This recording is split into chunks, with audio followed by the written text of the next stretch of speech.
ਬਿਸਮਿਲ੍ਲਾਹਿਰਰਹਿਮਾਨਿਰਰਹੀਮ। अस्सलाम वालेकुम सारे वेखਣ ਵਾਲਿਆਂ ਨੂੰ। ਤੇ ਤੁਸੀਂ ਵੇਖ ਰਹੇ ਹੋ ਪ੍ਰੋਗਰਾਮ ਆਤਫ ਗੋਂਦਲ ਦੇ ਨਾਲ ਬਾਰਸਲੋਨਾ ਸਪੇਨ ਤੋਂ।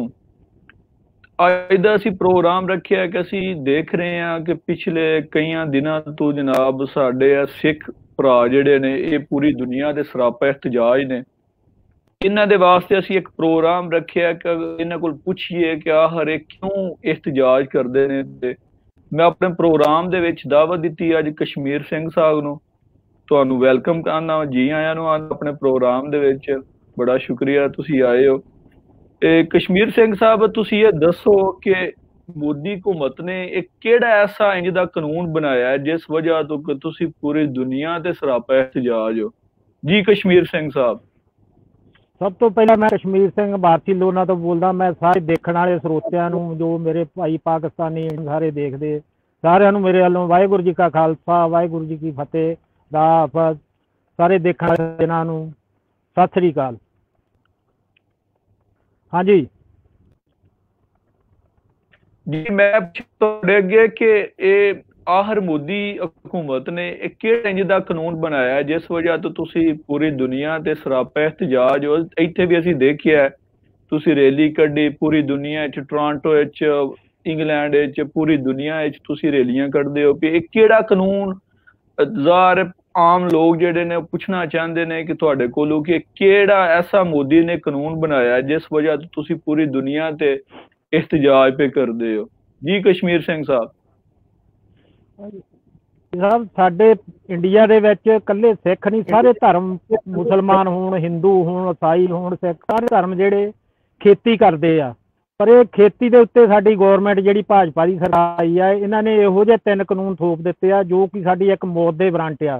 ਜਦੋਂ भी ਅਸੀਂ ਇਸ ਤੋਂ ਜਾਣੇ ਸਾਡੇ ਪਿੱਛੇ ਜੋ ਬੈਠੇ ਸਾਡੇ ਭੈਣ ਭਰਾ ਕੋਈ ਵੀ ਬੈਠਾ ਸਾਡੇ ਦਰਵਾਜ਼ੇ ਖੁੱਲੇ ਆ।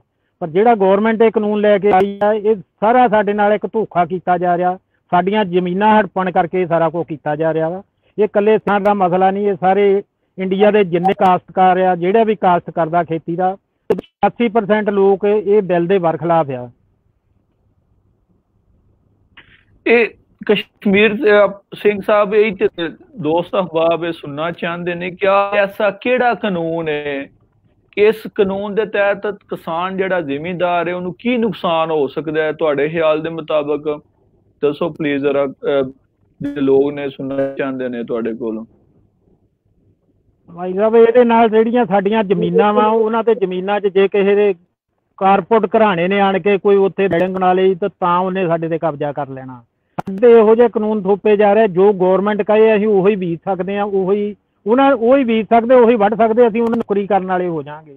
ਜਿਹੜੇ ਕਾਨੂੰਨ ਲੈ ਗਏ ਆ ਇਹਦੇ 'ਚ ਪਹਿਲਾ ਸਾਡਾ ਇਹ ਆ ਵੀ ਅਸੀਂ ਉਹਦੇ 'ਚ ਕੁਛ ਰਹਿ ਹੀ ਨਹੀਂ ਜਾਂਦੇ। ਉਹ ਗਾਂ ਜਿਹੜੇ ਕਾਰਪੋਰੇਟ ਘਰਾਣੇ ਆ ਉਹਨਾਂ ਨੂੰ ਦਿੱਤੀ ਜਾਂਦੀ ਆ ਜ਼ਮੀਨ, ਉਹੀ ਉੱਥੇ ਜੋ ਮਰਜ਼ੀ ਬੀਜਣ, ਉਹੀ ਸਾਨੂੰ ਦਵਾਈ ਦੇਣ, ਉਹ ਖਾਦ ਦੇਣ, ਅਸੀਂ ਤਾਂ ਸਿਰਫ ਮਜ਼ਦੂਰ ਬਣ ਕੇ ਰਹਿ ਜਾਵਾਂਗੇ। ਸੋ ਇਸ ਸਾਰੇ ਸੰਘਰਸ਼ ਨੂੰ ਦੇਖਦੇ ਹੋਏ ਜੇ ਇਹ ਸਾਡੇ ਲਈ ਮਾਰੂ ਨਾ ਹੋਣ ਤਾਂ ਅਸੀਂ ਸਾਡਾ 1.5 ਕਰੋੜ ਬੰਦਾ ਆਣ ਕੇ ਦਿੱਲੀ ਦੇ ਬਾਰਡਰਾਂ ਤੇ ਬੈਠਾ, 5 ਬਾਰਡਰ ਘੇਰੇ ਆ, ਜੋ ਬੱਚੇ ਬੁੱਢੇ ਜਿਹੜੇ ਇੱਦਾਂ ਦੀ ਰਾਤ ਰਹਿਣਾ ਬਾਹਰ ਬਹੁਤ ਮੁਸ਼ਕਲ ਆ।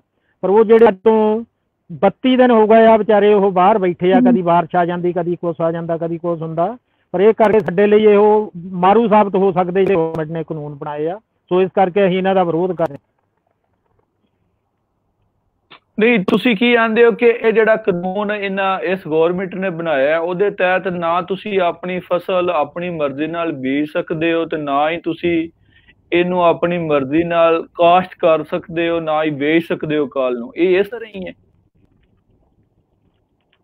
हाँ जी हाँ जी हाँ जी इसे तरह बिल्कुल इसे तरह ही आ। ना आपदी मर्जी ना पहले साल सानू 2 साल चंगा इहो देणगे ਜਿਹੜਾ ਅਸੀਂ ਇਹਨਾਂ ਨੂੰ ਕਿਹਾ ਵੀ ਜਿਹੜਾ ਗੌਰਮੈਂਟ ਆ ਨਿਰਧਾਰਿਤ ਮੁੱਲ ਕਰ ਦੇਵੇ ਵੀ ਇਹ ਤੋਂ ਘੱਟ ਨਹੀਂ ਖਰੀਦ ਸਕਦਾ ਕੋਈ ਵੀ।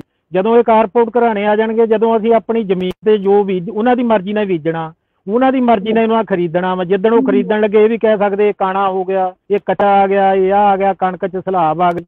ਇਸ ਕਰਕੇ ਜਿਹੜੇ ਆ ਇਹ ਕਿਸਾਨਾਂ ਲਈ ਬਹੁਤ ਮਾਰੂ ਆ, ਜਿਹੜੇ ਕਿਸਾਨਾਂ ਦੇ ਮੌਤ ਦੇ ਵਾਰੰਟ ਦੇ ਬਰਾਬਰ ਆ। ਇਸ ਕਰਕੇ ਸਾਡੇ ਬੰਦੇ ਜਿਹੜੇ ਯੋਧੇ ਉੱਥੇ ਡਟੇ ਹੋਏ ਆ ਬਾਰਡਰਾਂ ਤੇ। ਸਾਨੂੰ ਤੰਗੀ ਕਰਕੇ ਅਸੀਂ ਗਏ ਹੋਏ, ਨਾ ਤੰਗੀ ਹੋਵੇ ਅਸੀਂ ਆਪਦੀਆਂ ਰਜਾਈਆਂ 'ਚ ਬਈਏ। अच्छा सुनने च भी यार कश्मीर सिंह साहब के तुसी अपनी जमीन अपनी मर्जी नाल ठेके ते भी नहीं किसी नूं दे सकदे। विच कोई कुछ सच्चाई है वे? ਠੇਕੇ ਤੋਂ ਮੁਰਾਦ ਤੁਸੀਂ ਕਿਸੇ ਨੂੰ ਤਾਂ ਅਸੀਂ ਜਿਹੜੇ ਅੱਗੇ ਕਿਰਾਏ ਤੇ ਜੀ ਜੀ ਭਾਈ ਸਾਹਿਬ ਇਹੋ ਹੀ ਗਵਰਨਮੈਂਟ ਨੇ ਉਹ ਕਾਨੂੰਨ ਬਣਾਇਆ ਨਾ ਵੀ ਜਿਹੜੇ ਉਹ ਸਾਰੀ ਜ਼ਮੀਨ ਗੌਰਮੈਂਟ ਲਊਗੀ, ਗੌਰਮੈਂਟ ਦੇ ਜਿਹੜੇ ਅਬਾਨੀ ਅਡਾਨੀ ਆ ਜਾਂ ਟੌਪ ਦੇ ਘਰਾਣੇ ਆ ਉਹ ਸਾਰਾ ਕੁਝ ਆਪਦੇ ਕੋਲ ਸਟਾਕ ਕਰਨਗੇ। ਕਣਕ ਸਾਡੇ ਕੋਲ 20 ਰੁਪਏ ਲੈ ਕੇ ਮੁੜ ਕੇ ਉਹਨਾਂ ਦੀ ਮਰਜ਼ੀ ਆ ਉਹ 80 ਰੁਪਏ ਵੇਚਣ, ਉਹ 200 ਨੂੰ ਵੇਚਣ। ਹੁਣ ਵੀ ਇੱਦਾਂ ਲੱਗਾ ਪਿੱਛੇ ਦਾਲ ਦਾ ਇੱਦਾਂ ਹੋਇਆ 50 ਰੁਪਏ ਮੂੰਗੀ ਦਾਲ ਖਰੀਦ ਕੇ ਉਹਨੂੰ 200 ਨੂੰ ਵੇਚਿਆ ਗਿਆ। ਦੇਖੋ ਸਾਡੇ ਕੋਲ ਅੱਜ 50 ਰੁਪਏ ਲੈ ਕੇ 15 ਦਿਨਾਂ ਬਾਅਦ ਇਹਨਾਂ ਨੇ ਕੀ ਪਾਤਾ ਜਿਹੜਾ ਉਹਨੂੰ 200 ਨੂੰ ਵੇਚ ਰਹੇ ਆ, ਕਿਸਾਨਾਂ ਕੋਲੋਂ 50 ਰੁਪਏ ਕਿਲੋ ਲਈ ਆ। ਤੋ ਇਸ ਕਰਕੇ ਸਾਰੇ ਕਾਨੂੰਨ ਜਿਹੜੇ ਆ ਗੌਰਮੈਂਟ ਆਪਦੇ ਹੱਕ 'ਚ ਕਰਕੇ ਸਾਨੂੰ ਉੱਥੋਂ ਕਿਸੇ ਨਾ ਭਜਾਉਣ ਦਾ ਤਰੀਕਾ ਬਣਾ ਰਹੇ ਆ ਵੀ ਜੇ ਅੱਗੇ ਵੀ ਇੰਨੇ ਯੂਰਪ 'ਚ ਵਸ ਗਏ ਜਾਂ ਉੱਧਰ ਜਾ ਕੇ ਬਸ ਜਿਹੜੀ ਰਹਿੰਦੇ ਉਹ ਵੀ ਛੱਡ ਕੇ ਚੱਲ ਜਾਣ ਇੱਥੋਂ। ਇਹ ਜਦੋਂ ਦੀ ਇਹ ਮੋਦੀ ਗੌਰਮੈਂਟ ਆਈ ਇਹਦਾ ਇਹ ਪੂਰੀ ਖਾਸ ਕਰਕੇ ਸਿੱਖ ਕਮਿਊਨਿਟੀ ਜਾਂ ਮੁਸਲਮਾਨ ਕਮਿਊਨਿਟੀ ਇਹਨੂੰ ਤੰਗ ਕਰਨ ਦਾ ਹੀ ਇਹਨੇ ਵਿਚਾਰ ਬਣਾਇਆ ਹੋਇਆ ਉੱਥੇ ਇੰਡੀਆ ਦੇ ਵਿੱਚ। ਅਸੀਂ ਵੇਖਦੇ ਹਾਂ ਕਿ ਪਹਿਲੇ ਕਸ਼ਮੀਰ ਨਾਲ ਇਹਨੇ ਇੰਜ ਕੀਤਾ, ਹੁਣ ਅਸੀਂ ਵੇਖ ਰਹੇ ਹਾਂ ਕਿ ਸਿੱਖ ਬਰਾਦਰੀ ਇਸ ਟਾਈਮ ਲੀਡ ਕਰਦੀ ਹੈ ਵੀ ਪੂਰੇ ਇੰਡੀਆ ਦੇ ਵਿੱਚ, ਦਿੱਲੀ ਦੇ ਵਿੱਚ ਉਹ ਬੈਠੇ ਨੇ ਹਰ ਜਗ੍ਹਾ ਤੇ, ਫਾਰਮਰ ਸਾਰੇ ਜਿਹੜੇ ਨੇ ਇhtਜਾਜ ਪੇ ਕਰਦੇ ਨੇ। ਇਹ ਮੋਦੀ ਗੌਰਮੈਂਟ ਆਖਰ ਚਾਹੁੰਦੀ ਕੀ ਹੈ? ਮੋਦੀ ਗੌਰਮੈਂਟ ਇੰਡੀਆ ਨੂੰ, ਭਾਰਤ ਨੂੰ ਇੱਕ ਹਿੰਦੂ ਰਾਸ਼ਟਰ ਬਣਾਉਣਾ ਚਾਹੁੰਦੀ ਆ ਵੀ ਜਿਹੜੇ ਜੋ ਵੀ ਹੋਵੇ ਉੱਥੇ ਹਿੰਦੂਆਂ ਦੀ ਚੱਲੇ, ਕਿਸੇ ਹੋਰ। ਅਸੀਂ ਉੱਥੇ 2% ਆ, ਪਰ 2% ਦੇ ਵਿੱਚ ਤੁਸੀਂ ਦੇਖਦੇ ਆ ਕਿਸੇ ਵੀ ਦੁਨੀਆ ਦੇ ਕਦੀ ਵੀ ਆਈ ਸਾਡੇ 2% ਵਾਲੇ ਉੱਥੇ ਪਹੁੰਚੇ ਆ। ਜੇ ਉੱਥੇ ਸ਼੍ਰੀਨਗਰ 'ਚ ਪਿੱਛੇ ਇੱਕ ਵਾਰੀ ਹੜ੍ਹ ਆਇਆ ਸੀ ਤੇ ਉੱਥੇ ਸ਼੍ਰੀਨਗਰ 'ਚ ਸਾਡੇ ਸਰਦਾਰਾਂ ਨੇ ਘਰਾਂ ਜਾ ਕੇ ਕਿਸ਼ਤੀਆਂ ਲੈ ਕੇ ਵੀ ਉੱਥੇ ਰਾਜ ਬਣਿਆ। ਹੁਣ ਵੀ ਦੁਨੀਆ 'ਚ ਤੁਸੀਂ ਦੇਖਦੇ ਆ ਕਿਤੇ ਵੀ ਹੋਵੇ ਕਦੀ ਵੀ ਇਹ ਪਿੱਛੇ ਨਹੀਂ ਹਟਣ ਵਾਲੀ ਕੌਮ। ਅਸੀਂ ਆਪਣਾ ਦਸਵੰਧ ਕੱਢਦੇ ਹਾਂ, 10ਵਾਂ ਹਿੱਸਾ ਜਿਹੜਾ ਵਾ ਨਾ ਆਪਣੇ ਗੁਰੂ ਦੇ ਨਾਲ ਹੀ ਰੱਖਦੇ ਹਾਂ ਵੀ 10ਵਾਂ ਹਿੱਸਾ ਸੰਗਤ ਨੂੰ ਦੇਣਾ, ਕੋਈ ਵੀ ਖਾਵਾ ਉਹਨੂੰ ਲੰਗਰ ਖੜਾਉਣਾ। ਜੇ ਸਾਡੇ ਕੋਲ ਵੀ ਪਿਆ ਅਸੀਂ ਮੰਨ ਲਏ ਹਾਂ ਜੇ ਇੱਕ ਜਣੇ ਦਾ 3 ਵੀ ਹੋਊਗਾ ਤਿੰਨਾਂ ਨੇ ਵੀ ਵਾਹਿਗੁਰੂ ਕਰਕੇ ਛਕਣਾ। ਇਹ ਸਾਡੀ ਅਰਦਾਸ ਰੋਜ਼ ਹੁੰਦੀ ਆ ਵੀ ਅਸੀਂ ਵੰਡ ਕੇ ਛਕਣਾ, ਜੋ ਵੀ ਕੋਲ ਖਾਣਾ ਬੈਠਾ ਰਵੇ। ਸੋ ਸਾਨੂੰ ਉਹ ਨੀਵਾਂ ਦਿਖਾਲਣ ਕਰਕੇ, ਘੱਟ ਗਿਣਤੀਆਂ ਨੂੰ ਉਹ ਪਰੇਸ਼ਾਨ ਕਰਨ ਕਰਕੇ ਪਹਿਲਾਂ ਮੁਸਲਮਾਨਾਂ ਤੇ 2 ਵਾਰੀ ਧਾਰਾ ਇੱਕ ਦੀ ਧਾਰਾ 370 ਖਤਮ ਕੀਤੀ, ਤੇ ਦਿੱਲੀ ਦੇ ਵਿੱਚ ਇਹਨਾਂ ਨੂੰ ਬਿਠਾ ਛੱਡਿਆ। ਉਹੀ ਕੰਮ ਸਾਡੇ ਨਾਲ ਕਰ ਰਿਹਾ। ਜੇ ਅਸੀਂ ਖਾਣਾ ਵੀ ਖਾਂਦੇ ਆ ਉਹ ਤੋਂ ਪ੍ਰੰਤੂ ਕੀਤਾ ਜਾਂਦਾ। ਇਹ ਕਿੱਥੋਂ ਪੀਜ਼ਾ ਖਾਂਦੇ ਆ ਦੱਸੋ? ਜੇ ਕਿਸੇ ਨੇ ਤੁਸੀਂ ਉੱਥੇ ਜਾ ਕੇ ਸਾਡੇ ਮੁਸਲਮਾਨ ਭਾਈ ਵੀ ਉੱਥੇ ਲੈ ਜਾਂਦੇ ਆ ਰਾਸ਼ਨ, ਬਰਿਆਨੀ ਆਉਂਦੀ ਆ, ਕੋਈ ਹੋਰ ਪੀਜ਼ਾ ਲਾਉਂਦਾ, ਕੋਈ ਕੁਛ ਲਾਉਂਦਾ। ਉਹ ਅਸੀਂ ਨਹੀਂ ਕਿਤੇ ਵੀ ਲਾਉਂਦੇ। ਉਹ ਜਿੱਦਾਂ ਗੁਰੂ ਦਾ ਧਰਮ ਆ, ਤੁਸੀਂ ਵੀ ਗੁਰੂ ਨਾਨਕ ਨੂੰ ਮੰਨਦੇ, ਅਸੀਂ ਵੀ ਮੰਨਦੇ ਆ। ਉਹਨਾਂ 20 ਰੁਪਈਆਂ ਦਾ ਲੰਗਰ ਉਦੋਂ ਦਾ ਲਾਇਆ ਹੋਇਆ, ਅਜੇ ਤਾਂ ਹੀ ਉਹ ਚੱਲੀ ਜਾਂਦਾ ਵਾ। ਹੁਣ ਵੀ ਉੱਥੇ ਟਰੱਕਾਂ ਦੇ ਟੱਕਰ ਆ ਸਾਡੇ ਪੰਜਾਬ ਦੇ ਵਿੱਚੋਂ। ਜੇ 50 ਰੈਲੀਆਂ ਮੁੜਦੀਆਂ ਵਾ ਤਾਂ 100 ਰੋਜ਼ ਆ ਰਹੀ ਆ ਅੱਗੇ ਨਾਲ। ਉੱਥੇ ਇਕੱਠ ਜਿਹੜਾ ਜ਼ਿਆਦਾ ਹੋ ਗਿਆ ਵਾ ਤੇ ਹੁਣ ਉਹਦਾ ਕਰਕੇ ਸਾਨੂੰ ਇਹਨਾਂ ਗਾਂਹ ਦਾ ਪ੍ਰੋਜੈਕਟ ਘੱਲਿਆ ਹੋਇਆ ਵਾ। ਤੇ ਕੱਲ ਜਿਹੜੀਆਂ ਉੱਥੇ ਜਥੇਬੰਦੀਆਂ ਬੈਠੀਆਂ ਵਾ ਉਹਨਾਂ ਨੇ ਗੌਰਮੈਂਟ ਨੂੰ ਲਿਖਤੀ ਪ੍ਰਪੋਜ਼ਲ ਵਾਪਸ ਕਰਤਾ ਵੀ ਸਾਡੇ ਆਹ ਪਹਿਲਾਂ ਵਾ, ਜੇ ਤੁਸੀਂ ਆ ਸਾਡੀਆਂ ਗੱਲਾਂ ਮੰਨਣੀਆਂ ਤਾਂ ਅਸੀਂ ਤਾਂ ਤੁਹਾਡੀ 29 ਤਰੀਕ ਵਾਲੀ ਗੱਲ ਸੁਣਨੀ। ਅੱਛਾ, ਇਹ ਗੱਲ ਦੱਸੋ ਕਿ ਇੱਕ ਮੈਂ ਅਗਲੇ ਦਿਨ ਸੁਣਦਾ ਸਾਂ ਪਿਆ ਕਿ ਜਿਹੜਾ ਤੁਹਾਨੂੰ ਬਾਰਡਰ ਲੱਗਦਾ ਹੈ ਇੰਡੀਅਨ ਪੰਜਾਬ ਨੂੰ ਪਾਕਿਸਤਾਨ ਦੀ ਸਰਹੱਦ ਦੇ ਨਾਲ, ਉਹ ਬਾਰਡਰ ਤੇ ਨਾ ਬੰਦ ਕਰ ਛੜੇ, ਤੇ ਜਿਹੜਾ ਬਾਰਡਰ ਲੱਗਦਾ ਹੈ ਹੈਦਰਾਬਾਦ ਨਾਲ, ਕਰਾਚੀ ਵਾਲੀ ਸਾਈਡ ਨਾਲ, ਉਹ ਬਾਰਡਰ ਦੇ ਨਾਲ ਖੋਲੇ ਆਵੇ। ਆਖਰ ਇਹ ਕੀ ਚਾਹੁੰਦੇ ਨੇ ਕਿ ਸਰਦਾਰ ਕਮਿਊਨਿਟੀ, ਕਿਉਂਕਿ ਇਹ ਪੰਜਾਬ ਦੇ ਵਿੱਚ ਜ਼ਿਆਦਾਤਰ ਸਾਡੇ ਸਰਦਾਰ ਭਾਈ ਨੇ, ਇਹ ਅਗਰ ਇਹ ਤੁਹਾਨੂੰ ਅਗਰ ਪੰਜਾਬ ਦਾ ਬਾਰਡਰ ਜਿਹੜਾ ਪਾਕਿਸਤਾਨ ਆ ਜਾਏ ਤੇ ਤੁਹਾਡੀ ਫਸਲ ਜਿਹੜੀ ਹੈ ਉਹ ਬੜੀ ਸਸਤ, ਤੁਸੀਂ ਅੱਛੇ ਦਾਮਾਂ ਤੇ ਨਹੀਂ ਪਾਕਿਸਤਾਨ ਜਿਹੜੀ ਉਹ ਵੇਚ ਸਕਦੇ। ਇਹ ਕੀ ਵਜ੍ਹਾ, ਕਿਉਂ ਇਹ ਜ਼ਿਆਦਤੀ ਕੀਤੀ ਜਾ ਰਹੀ ਹੈ? ਇਹ ਖਾਸ ਕਰਕੇ ਪੰਜਾਬ ਨਾਲ, ਇੰਡੀਆ ਦੇ ਸਾਡੇ ਪੰਜਾਬ ਦੇ ਵਿੱਚ, ਪੰਜਾਬ ਦੇ ਵਿੱਚ ਜਿਹੜਾ ਸਾਡਾ ਬਾਰਡਰ ਲੱਗਦਾ ਵਾ, ਇੱਥੋਂ ਪਹਿਲਾਂ ਜਦੋਂ ਬਿਜ਼ਨਸ ਚੱਲਦਾ ਸੀ ਰੋਜ਼ ਲੱਖਾਂ ਦੇ ਹਜ਼ਾਰਾਂ ਦੇ ਹਿਸਾਬ ਨਾਲ ਟਰੱਕ ਪਾਕਿਸਤਾਨ ਜਾਂਦੇ ਸੀ, ਹਜ਼ਾਰਾਂ ਦੇ ਹਿਸਾਬ ਨਾਲ ਇੱਥੇ ਪੰਜਾਬ 'ਚ ਆਉਂਦੇ ਸੀ। ਉੱਧਰੋਂ ਲੈ ਆਉਂਦਾ ਸੀ, ਇੱਧਰੋਂ ਸਬਜ਼ੀਆਂ ਜਾਂਦੀਆਂ ਸੀ, ਦਾਲਾਂ ਜਾਂਦੀਆਂ ਸੀ, ਹੋਰ ਵੀ ਬਹੁਤ ਸਾਰੀਆਂ ਚੀਜ਼ਾਂ ਸੀ, ਜਿੱਦਾਂ ਉੱਧਰੋਂ ਛੁਹਾਰੇ ਆਉਂਦੇ ਸੀ, ਸੁੱਕੇ ਮੇਵੇ ਆਉਂਦੇ ਸੀ, ਇੱਦਾਂ ਦਾ ਉੱਧਰੋਂ ਆਉਂਦਾ ਸੀ, ਲੈਣ ਦੇਣ ਚੱਲਦਾ ਸੀ। ਤੇ ਗੌਰਮੈਂਟ ਨੇ ਇਹਨਾਂ ਨੂੰ ਇਹ ਖਤਮ ਕਰਕੇ ਵੀ ਇਹ ਆਪਦਾ ਨਾ ਕੁਛ ਵੀ ਵੇਚਣ। ਜਿੱਦਾਂ ਸਾਡੇ ਕੋਲ ਪੰਜਾਬ 'ਚ ਆਲੂ ਬੜਾ ਹੁੰਦਾ ਵਾ, ਕਣਕ ਝੋਨਾ ਸਭ ਤੋਂ ਜ਼ਿਆਦਾ ਪੰਜਾਬ 'ਚ ਹੁੰਦਾ। ਜੇ ਸਾਰੀ ਇੰਡੀਆ ਨੂੰ ਦਿੰਦਾ ਤੇ ਪੰਜਾਬ ਉਹਦੇ ਬਰਾਬਰ 'ਚ ਇਕੱਲਾ ਇੱਕ ਦਾ ਵਾ। ਦੂਜੀ ਇੱਥੇ ਸਾਡੇ ਪੰਜਾਬ ਹਰਿਆਣਾ ਹੀ ਜਿੱਥੇ ਸਾਡੀ ਫਸਲ ਦੀ ਖਰੀਦ ਕੀਤੀ ਜਾਂਦੀ ਸੀ, ਉਹ ਵੀ ਸਿਰਫ 2 ਫਸਲਾਂ ਕਣਕ ਔਰ ਝੋਨਾ। ਵੈਸੇ ਸਾਨੂੰ 19 ਫਸਲਾਂ ਦੀ ਇਹਨਾਂ ਨੇ ਕਿਹਾ ਵੀ 19 ਫਸਲਾਂ ਦੇ ਤੁਹਾਨੂੰ ਅਸੀਂ ਸਹੀ ਰੇਟ ਦਾ ਦਿੰਦੇ, ਸਿਰਫ ਕਣਕ ਝੋਨੇ ਦੇ ਆ। ਉਹਦੇ 'ਚੋਂ ਗਿਆ ਹੋਵੇ ਥੋੜ੍ਹੀ ਕਾਟ ਕੱਟੀ ਜਾਂਦੀ ਆ, ਉਹ ਫਿਰ ਕਿਸਾਨ ਵੀ ਨਹੀਂ ਕਰਦਾ ਛਿੱਲਾ ਵੱਢ ਲਿਆਵੇ। ਪਰ ਇਹ ਉਹਨੂੰ ਵੀ ਖਤਮ ਕਰਦੇ ਹੋਏ ਆ। ਉਤੋਂ 2.5% ਜਿਹੜੀ ਆੜਤ ਆ ਸਾਡੇ ਉਹ ਆੜਤੀਏ ਲੈ ਜਾਂਦੇ ਆ। ਬਾਕੀ ਉਹਦਾ ਪੈਸਾ ਜਿਹੜਾ ਵਾ ਸਾਡੇ ਮੰਡੀਆਂ ਵਾ। ਇੱਥੇ ਪੰਜਾਬ ਦੇ ਵਿੱਚ ਕਿਤੇ ਵੀ ਤੁਸੀਂ ਦੇਖੋ ਮੰਡੀ ਬੋਰਡ ਦਾ ਬੋਰਡ ਲਾਇਆ ਹੁੰਦਾ ਵੀ ਆ ਮੰਡੀ ਬੋਰਡ ਨੇ ਆਹ ਰੋਡ ਬਣਾਏ ਆ। ਉਹ ਜਿਹੜੇ ਮੰਡੀਆਂ ਦੇ ਵਿੱਚੋਂ ਪੈਸੇ ਇਕੱਠੇ ਹੁੰਦੇ ਉਹਦੀਆਂ ਸੜਕਾਂ ਬਣੀਆਂ ਜਿਹੜੇ ਇੱਕ ਪਿੰਡ ਤੋਂ 16 ਕਿਲੋਮੀਟਰ ਜਿਹੜੀ ਸ਼ਹਿਰ ਤੋਂ 16 ਕਿਲੋਮੀਟਰ ਦੀ ਸੜਕ ਬਣਦੀ ਆ। ਪਰ ਇਹ ਸਾਰਾ ਕੁਝ ਖਤਮ ਕਰਕੇ ਦੂਜੇ ਜਿਹੜੇ ਪ੍ਰਾਈਵੇਟ ਖਿਡਾਰੀ ਉਹਨਾਂ ਨੂੰ ਲਿਆ ਕੇ ਵੀ ਉਹੋ ਹੀ ਸਾਰਾ ਕੁਝ ਕਰਨ। ਉਹਨਾਂ ਨੂੰ ਟੈਕਸ ਵੀ ਕੋਈ ਨਹੀਂਗਾ, ਉਹਦਾ ਹੀ ਖਰੀਦ ਲੈਣ, ਉਹ ਦੇ ਜਾਣ, ਰੇਟ ਸਹੀ ਆ। ਸਾਡੇ ਮੱਕੀ ਦਾ ਭਾਅ 1900 ਰੁਪਈਏ ਆ ਸਾਨੂੰ ਦਿੱਤਾ ਜਾਂਦਾ, ਬਾਜਰੇ ਦਾ ਭਾਅ 2200-2300 ਰੁਪਈਏ ਕੁਆਂਟਲ ਆ, ਉਹ ਵੀ ਸਾਨੂੰ 1000-1100 ਤੋਂ ਵੱਧ ਨਹੀਂ ਦਿੱਤਾ ਜਾਂਦਾ ਜੋ ਰਾਜਸਥਾਨ 'ਚ ਜ਼ਿਆਦਾ ਹੁੰਦਾ ਵਾ। ਤੋ ਜੇ ਇਹੋ ਜਿਹੇ ਸਾਰੇ ਇਹੋ ਕੰਮ ਖੁੱਲ੍ਹੇ ਹੋਣ ਫਿਰ ਦੂਜੀਆਂ ਸਟੇਟਾਂ ਵਾਲੇ ਕੌਣ? ਹੁਣ ਪਹਿਲਾਂ ਪੰਜਾਬ ਹਰਿਆਣਾ ਸੀ, ਹੁਣ ਸਾਰੀਆਂ ਸਟੇਟਾਂ ਲਾਗੇ ਮਹਾਰਾਸ਼ਟਰ ਤੋਂ ਵੀ ਆ ਗਏ, ਮੱਧ ਪ੍ਰਦੇਸ਼ ਤੋਂ ਵੀ ਆ ਗਏ, ਯੂਪੀ ਤੋਂ ਆ ਗਏ, ਉੱਤਰਾਖੰਡ ਤੋਂ ਆ ਗਏ, ਰਾਜਸਥਾਨ ਤੋਂ ਆ ਗਏ। ਪੰਜਾਬ ਹਰਿਆਣਾ ਤਾਂ ਹੈਗਾ ਹੀ, ਪਰ ਹੁਣ 6-7 ਸਟੇਟਾਂ ਹੋਰ ਸਾਡੇ ਨਾਲ ਆ ਕੇ ਖੜੀਆਂ ਹੋ ਗਈਆਂ ਵਾ ਜਿਨ੍ਹਾਂ ਨੇ ਕਿਹਾ ਵੀ ਇਹ ਕਾਨੂੰਨ ਜਿਹੜੇ ਆ ਨਹੀਂ ਪਾਸ ਹੋਣੇ ਚਾਹੀਦੇ। ਜੇ ਪਾਸ ਹੋ ਜਾਂਦੇ ਆ ਤਾਂ ਸਾਡੇ ਲਈ ਮਾਰੂ ਹੱਥ ਹੋਣਗੇ। ਪਹਿਲਾਂ ਹੀ ਕਿਸਾਨ ਬਹੁਤ ਖੁਦਕੁਸ਼ੀਆਂ ਕਰ ਚੁੱਕਾ, ਇਹਦੇ ਨਾਲ ਹੋਰ ਵੀ ਖੁਦਕੁਸ਼ੀਆਂ ਕਰਨ ਦੇ ਵੱਧ ਸਕਦੇ ਆ।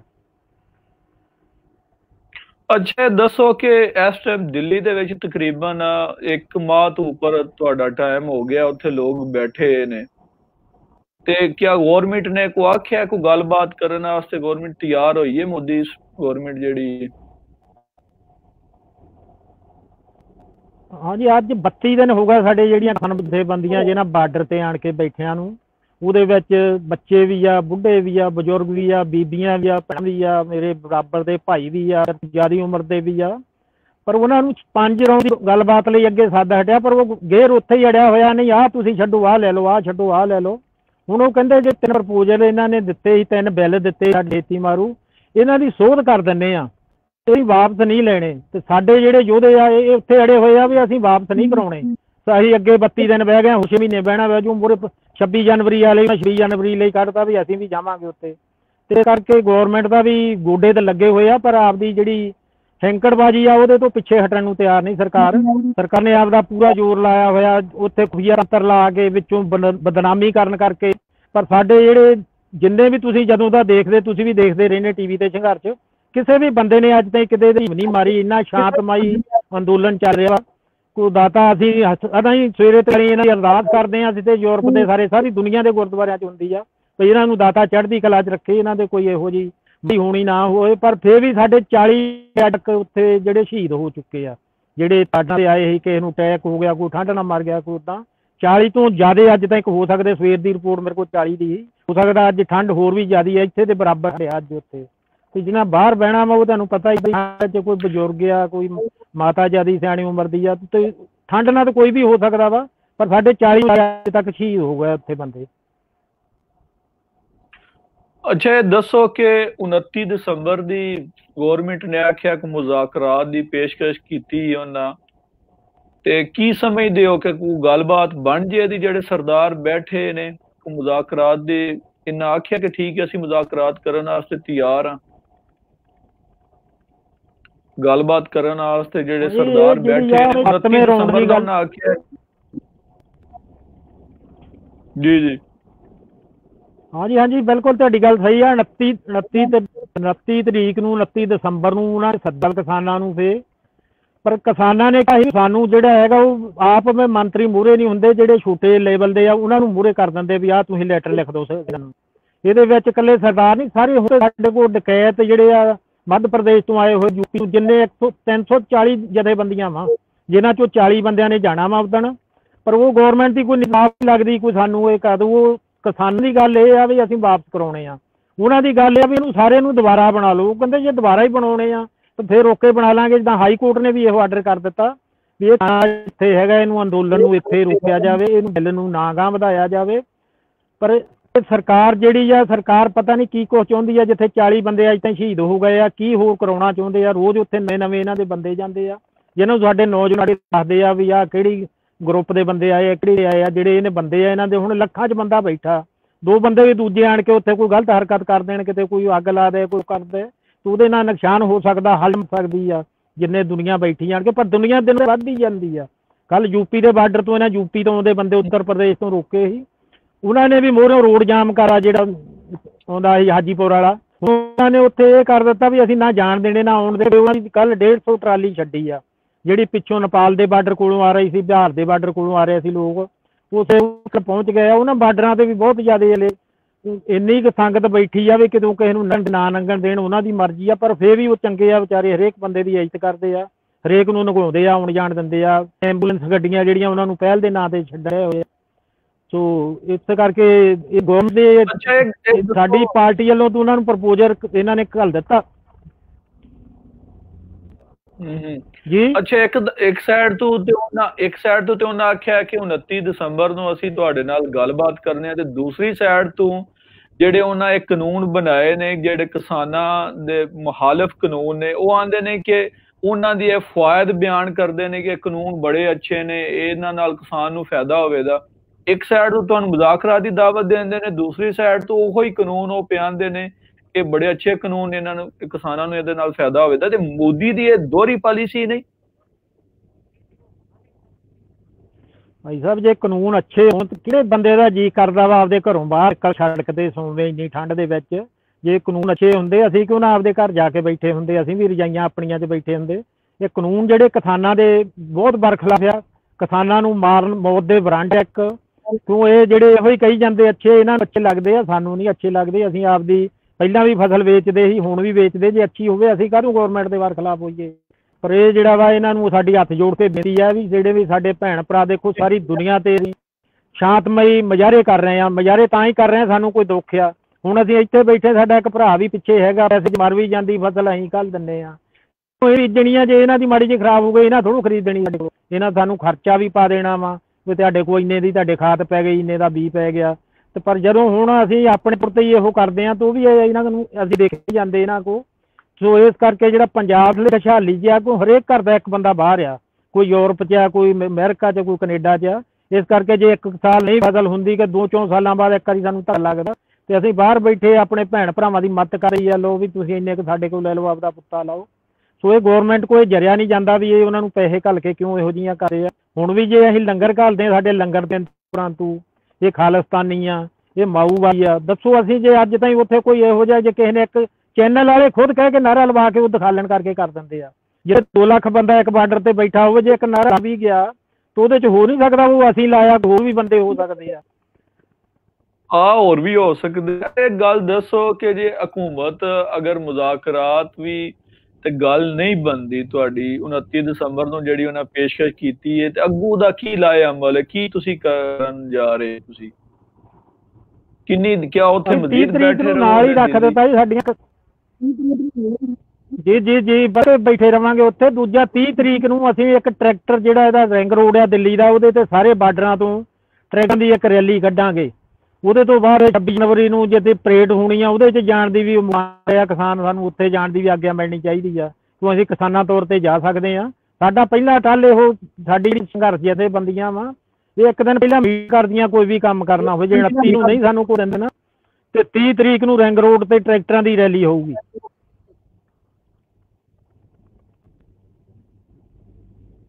ਜੀ ਠੀਕ ਹੋ ਗਿਆ। ਅੱਛਾ ਇਹ ਦੱਸੋ, ਐਂਡ ਮੈਂ ਤੁਹਾਨੂੰ ਵਾਈਂਡ ਅਪ ਕਰਨਾ, ਇਹ ਦੱਸੋ ਕਿ ਜਿਹੜਾ ਕਰਤਾਰਪੁਰ ਦਾ ਬਾਰਡਰ ਪਾਕਿਸਤਾਨ ਨੇ ਖੋਲਿਆ, ਕਿ ਤੁਹਾਨੂੰ ਪਾਕਿਸਤਾਨ ਜਾਣ ਵਾਸਤੇ ਕੋਈ ਵੀਜ਼ੇ ਦੀ ਪ੍ਰੋਬਲਮ, ਕੋਈ ਬਾਕੀ ਮਾਮਲਾਤ ਤੁਹਾਡੇ ਜਿਹੜੇ ਨੇ ਬਿਹਤਰ ਨੇ, ਔਰ ਪਾਕਿਸਤਾਨੀ ਗੌਰਮੈਂਟ ਨੇ ਕਿਹਦਾ ਇਹ ਕਦਮ ਉਠਾਇਆ, ਤੁਸੀਂ ਇਹਨੂੰ ਕਿਸ ਤਰੀਕੇ ਨਾਲ ਵੇਖਦੇ ਹੋ? ਜੀ ਅਸੀਂ ਵਧੀਆ ਦੇਖਦੇ ਹਾਂ। ਜਿਹੜਾ ਸਾਡੀ ਕਿੰਨੇ ਚਿਰਾਂ ਦੀ ਅਰਦਾਸ ਹੁੰਦੀ ਜਦੋਂ ਪਾਕਿਸਤਾਨ ਤੇ ਇੰਡੀਆ, ਭਾਰਤ ਵੱਖਰਾ ਹੋਇਆ, ਅਸੀਂ ਉਦੋਂ ਦੀ ਅਰਦਾਸ ਕਰਦੇ ਸੀ ਵੀ ਸਾਨੂੰ ਉਹਨਾਂ ਦੇ ਦਰਸ਼ਨ ਹੋਣੇ ਚਾਹੀਦੇ, ਕਰਤਾਰਪੁਰ ਸਾਹਿਬ ਦੇ, ਨਨਕਾਣਾ ਸਾਹਿਬ ਦੇ। ਪਰ ਬਹੁਤ ਵਧੀਆ ਇਮਰਾਨ ਖਾਨ ਜੀ ਨੇ ਕੀਤਾ, ਜਿਹੜਾ ਇਹਨਾਂ ਨੇ ਇਹ ਰਸਤਾ ਖੋਲ੍ਹ ਦਿੱਤਾ। ਇਹ ਤਾਂ ਮਾਹੌਲ ਖਰਾਬ ਹੋਣ ਕਰਕੇ ਹੀ, ਇਹ ਸਾਨੂੰ ਥੋੜ੍ਹੀ ਖੁੱਲ੍ਹ ਹੋਵੇ ਤੇ ਅਸੀਂ ਸਾਰਾ ਲੰਗਰ ਹੀ ਇੱਥੋਂ ਲਿਜਾ ਕੇ ਉੱਥੇ ਲਾ ਛੱਡਿਆ ਕਰੀਏ ਕਰਤਾਰਪੁਰ ਸਾਹਿਬ ਗੁਰਦੁਆਰੇ 'ਚ। ਤੇ ਜਾਣ ਤੋਂ ਹੁਣ ਜਿਹਨਾਂ ਉੱਥੇ ਪਿੱਛੇ ਜੇ ਸੰਗਤਾਂ ਜਾਣ ਲੱਗ ਪਈਆਂ, ਜੋ ਅਦਰਕ ਮੰਗਿਆ ਕਰੀ, ਜਿਹੜੀ ਵੀ ਸੰਗਤ ਆ, ਜਿਹੜਾ ਬੰਦਾ 5 ਕਿਲੋ ਅਦਰਕ ਲੈ ਕੇ ਜਾਂਦਾ ਸੀ ਉੱਥੇ, ਜੋ ਵੀ ਕਹਿੰਦੇ ਸੀ ਉਹ 2 ਦਿਨਾਂ 'ਚ ਪੂਰਾ ਕਰ ਦਿੰਦੇ ਸਮਾਂ ਤੇ ਸੰਗਤਾਂ ਬਹੁਤ ਖੁਸ਼ੀ ਨਾਲ ਜਾਂਦੀਆਂ, ਬੜੀ ਖੁਸ਼ੀ ਮਨਾਉਂਦੇ ਸੀ। ਜਿਹੜਾ ਵੀ ਦਰਸ਼ਨ ਕਰਕੇ ਭਾਵੇਂ ਉਹ 12 ਘੰਟਿਆਂ ਬਾਅਦ ਹੀ ਵਾਪਸ ਆ ਜਾਂਦਾ ਸੀ, ਪਰ ਉਹ ਸੋਚਦਾ ਸੀ ਮੈਂ ਇੱਕ ਵਾਰੀ ਨਨਕਾਣਾ ਸਾਹਿਬ, ਕਰਤਾਰਪੁਰ ਸਾਹਿਬ ਜਾ ਆਇਆ। ਜੇ ਕੋਈ ਨਨਕਾਣਾ ਸਾਹਿਬ ਵੀ ਜਿਹਨਾਂ ਕੋਲ ਵੀਜ਼ਾ, ਉੱਥੇ ਵੀ ਜਾ ਕੇ ਆਉਂਦੇ ਆ। ਹੁਣ ਵੀ ਚੱਲਦਾ ਵਾ, ਬਹੁਤ ਵਧੀਆ, ਦਾਤੇ ਦੀ ਕਿਰਪਾ ਵਾ। ਜਿਹੜੇ ਪਾਕਿਸਤਾਨ ਗੌਰਮੈਂਟ ਦਾ ਧੰਨਵਾਦ ਕਰਦੇ ਆ ਜਿਨ੍ਹਾਂ ਨੇ ਇਹ ਰਸਤੇ ਖੋਲ੍ਹੇ ਆ। ਸੋ ਇੱਦਾਂ ਹਰੇਕ ਮੁਲਕ ਦਾ ਇੱਕ ਦੂਏ ਨਾਲ ਆਂਢ ਗੁਆਂਢ ਹੋਣਾ ਚਾਹੀਦਾ। ਹੁਣ ਯੂਰਪ ਅਸੀਂ ਦੇਖਦੇ ਹੀ ਆ, ਕਿਸੇ ਮੁਲਕ ਦਾ ਕੋਈ ਬਾਰਡਰ ਹੈ ਨਹੀਂ, ਇੱਕ ਦੂਏ ਕੋਲ ਜਾਂਦੇ ਹੀ ਆ ਅਸੀਂ, ਕਦੀ ਕਿਸੇ ਨੇ ਪੁੱਛਿਆ ਨਹੀਂ ਸਾਨੂੰ। ਤੇ ਪਰ ਸਾਡੇ ਹੀ ਉਹ 2 ਮੁਲਕ ਹੈ ਜਿਨ੍ਹਾਂ ਨੂੰ ਇਹੋ ਜਿਹੇ ਸ਼ਿਕੰਜੇ ਦੇ ਵਿੱਚ ਫਸਾਇਆ ਹੋਇਆ। ਵੀ ਇੱਕ ਦੂਏ ਨੂੰ ਨਾ ਕੁਛ ਵੇਚ ਸਕਣ, ਨਾ ਆਪਦੇ ਮੁਲਕ 'ਚ ਕੋਈ ਪੜ੍ਹਾਈ ਕਰਾ ਸਕਣ। ਜੇ ਉਹ ਸਾਡਾ ਬਾਰਡਰਾਂ ਤੇ ਜਿੰਨਾ ਖਰਚਾ ਹੁੰਦਾ ਅਸੀਂ ਉੱਥੇ ਇਹਦੀ ਆਪਣੇ ਨਿਆਣਿਆਂ ਤੇ ਲਾਈਏ, ਅਸੀਂ ਪੜ੍ਹਾਈ ਤੇ ਲਾਈਏ, ਤੇ ਅਸੀਂ ਇਹ ਦੁਨੀਆ ਨਾਲੋਂ ਬਹੁਤ ਅੱਗੇ ਜਾ ਸਕਦੇ ਹਾਂ। ਕਿਉਂ ਸਾਡੇ ਮੁਲਕਾਂ 'ਚ 24 ਘੰਟੇ ਮੌਸਮ ਆ, ਸਾਡੇ ਇਹ ਨੀਗਾ ਵੀ ਇਕੱਲੀ ਬਰਫ਼ ਹੀ ਰਹਿੰਦੀ ਆ, ਜੇ ਅੱਧੇ ਥਾਂ ਬਰਫ਼ ਪੈਂਦੀ, ਅੱਧਾ ਸਾਡੇ ਕੋਲ ਪਲੇਨ ਵੀ ਹੈ। ਤੇ ਉਹ ਮੁਲਕ ਤੇ ਇਹਨਾਂ ਨੂੰ ਬਹੁਤ ਤਰੱਕੀ ਆ ਰਿਹਾ, ਪਰ ਸਾਨੂੰ ਲੜਾਇਆ ਜਾ ਰਿਹਾ, ਜਿਹੜਾ ਸਾਡੀਆਂ ਇੱਕ ਦੂਜੇ ਨਾਲ ਦੁਸ਼ਮਣੀਆਂ ਪਾਈਆਂ ਗਈਆਂ ਵਾ, ਇਹਦੇ ਕਰਕੇ ਅਸੀਂ ਬਹੁਤ ਪਿੱਛੇ ਬੈਠੇ ਹਾਂ। ਜੀ ਠੀਕ ਹੈ ਕਸ਼ਮੀਰ ਸਿੰਘ ਸਾਹਿਬ, ਬੜਾ ਸ਼ੁਕਰੀਆ ਤੁਹਾਡਾ, ਤੁਸੀਂ ਟਾਈਮ ਦਿੱਤਾ, ਤੁਹਾਡੇ ਨਾਲ ਗੱਲਬਾਤ ਹੋਈ ਹੈ। ਤੇ ਮੈਂ ਇਹ ਪ੍ਰੋਗਰਾਮ ਇਸ ਤੋਂ ਹੀ ਰੱਖਿਆ ਸੀ ਤਾਂ ਕਿ ਅਸੀਂ ਇਹ ਦੇਖਨੇ ਆ ਕਿ ਜਿਹੜੇ ਤੁਸੀਂ ਇhtਜਾਜ ਕਰਦੇ ਹੋ ਪੇ ਪੂਰੀ ਦੁਨੀਆ ਤੇ ਸਰਾਪਾ ਇhtਜਾਜ ਹੋ, ਤੇ ਆਖਰ ਇਹ ਪੁੱਛੀਏ ਕਿ ਆਖਰ ਕੀ ਵਜ੍ਹਾ ਹੈ ਕਿ ਤੁਸੀਂ ਸਰਾਪਾ ਇhtਜਾਜ। ਬਹੁਤ ਸ਼ੁਕਰੀਆ ਜਨਾਬ ਕਸ਼ਮੀਰ ਸਿੰਘ ਸਾਹਿਬ ਟਾਈਮ ਦੇਣ ਦਾ। ਭਾਈ ਸਾਹਿਬ ਅਸੀਂ ਇਹ ਵੀ ਨਜ਼ਾਰਾ ਕੀਤਾ, ਉਹ ਸ਼ਾਂਤਮਈ ਰੋਸ ਨਾਲ ਕੀਤਾ, ਕੋਈ ਕਿਸੇ ਨੂੰ ਗਾਲ ਨਹੀਂ ਕੱਢੀ, ਕੋਈ ਕੁਛ ਨਹੀਂ। ਬੱਚੇ ਥੋੜੇ ਨੌਜਵਾਨ ਹੁੰਦੇ ਜਿਹੜੇ ਹੁੱਲੜਬਾਜੀ ਕਰਦੇ ਆ। ਅਸੀਂ ਕਤਲੂਨੀਆ ਉਦਣ ਕੀਤਾ ਵਾ, ਅਸੀਂ ਗੌਰਮੈਂਟ ਇੱਥੇ ਦੇ ਵੀ ਧੰਨਵਾਦੀ ਆ ਜਿਹਨਾਂ ਸਾਨੂੰ ਉਹ ਪਰਮਿਸ਼ਨ ਦਿੱਤੀ। ਜਦ ਕਿ ਤੁਸੀਂ ਜਾਣਦੇ ਹੀ ਆ ਉੱਥੇ 5 ਤੋਂ ਵੱਧ ਬੰਦੇ ਨਹੀਂ ਇਕੱਠੇ ਹੋ ਸਕਦੇ। ਸਾਡਾ ਉਦਣ 700 ਤੋਂ ਜ਼ਿਆਦਾ ਬੰਦਾ ਉੱਥੇ ਇਕੱਠਾ ਹੋਇਆ, ਬੰਦੇ ਸਾਡਾ ਸਾਰਾ ਮੁਲਕ ਹੀ ਫਿਰ ਇੱਦਾਂ ਤੁਰ ਜਦੋਂ ਸਾਡੇ ਤੇ ਮਾੜੀ ਜਿਹੀ ਕੋਲੀ ਹੁੰਦੀ ਆ। ਸੋ ਅਸੀਂ ਗੌਰਮੈਂਟ ਦਾ ਇੱਥੇ ਦੀ ਦਾ ਵੀ ਬਹੁਤ ਧੰਨਵਾਦੀ ਆ, ਤੁਹਾਡੇ ਬਹੁਤ ਧੰਨਵਾਦ ਆ ਜਿਹਨਾਂ ਟਾਈਮ ਕੱਢ ਕੇ ਸਾਡੀ ਇਹ ਗੱਲ ਜਿਹੜੀ ਸਾਰੀ ਦੁਨੀਆ ਤੇ ਰੱਖੀ ਆ। ਸੋ ਅਸੀਂ ਆਸ ਕਰਦੇ ਹਾਂ ਕਿ ਦਾਤਾ ਸਾਨੂੰ ਚੜ੍ਹਦੀ ਕਲਾ 'ਚ ਰੱਖੇ। ਸੋ ਹੱਥ ਜੋੜ ਕੇ ਸਾਰੀਆਂ ਸੰਗਤਾਂ ਨੂੰ ਆ ਕਿ ਜਿਹੜਾ ਵੀ ਇਹ ਕਿਤੇ ਵੀ ਪ੍ਰੋਟੈਸਟ ਚੱਲਦਾ ਹੋਵੇ ਇਹਨੂੰ ਸ਼ਾਂਤਮਈ ਰੱਖਿਆ ਜਾਵੇ। ਸੋ ਸਾਡੇ ਜਿਹੜੇ ਮਾਤਾ ਪਿਤਾ ਜਿਹੜੇ ਬਾਰਡਰਾਂ ਤੇ ਬੈਠੇ ਆ, ਸਾਨੂੰ ਹੀ ਚਿੰਤਾ ਵਾ। ਅਸੀਂ ਚਲੋ ਆਪੋ ਆਪਣੇ ਰਜਾਈ ਵੀ ਰਹਿ ਜਾਂਦੇ, ਅੰਦਰ ਵੀ ਚੱਲ ਜਾਂਦੇ, ਹੀਟਾਂ ਵੀ ਲਾ ਲੈਂਦੇ ਆ। ਸੋ ਸਾਰੇ ਵੀਰਾਂ ਨੂੰ ਬੇਨਤੀ ਆ ਜਿਹੜਾ ਵੀ ਇਦਾਂ ਦਾ ਕੋਈ ਅੰਦੋਲਨ ਕਰਦਾ ਵਾ ਸੋ ਇਹਨੂੰ ਸ਼ਾਂਤ ਹੀ ਰੱਖਿਆ ਜਾਵੇ। ਜੀ ਬਹੁਤ ਸ਼ੁਕਰੀਆ ਕਸ਼ਮੀਰ ਸਿੰਘ ਸਾਹਿਬ, ਨੈਕਸਟ ਟਾਈਮ ਫਿਰ ਤੁਹਾਡੇ ਕੋਲ ਟਾਈਮ ਲਾਉਣ ਦੇ। ਅੱਜ ਵਾਸਤੇ ਇੰਨਾ ਹੀ ਹੈ। ਆਪਣੇ ਮੇਜ਼ਬਾਨ ਆਤਫ ਗੋਂਦਲ ਨੂੰ ਇਜਾਜ਼ਤ ਦਿਓ ਜਨਾਬ। ਅੱਲਾ ਹਾਫਿਜ਼। ਇਨਸ਼ਾਅੱਲਾ ਫਿਰ ਨੈਕਸਟ ਪ੍ਰੋਗਰਾਮ ਨਾਲ ਤੁਹਾਡੇ ਨਾਲ ਮੁਲਾਕਾਤ ਹੋਵੇਗੀ। ਰੱਬ ਰਾਖਾ ਜੀ। ਓਕੇ ਜੀ, ਸਤਿ ਸ਼੍ਰੀ ਅਕਾਲ, ਥੈਂਕ ਯੂ। Okay sir.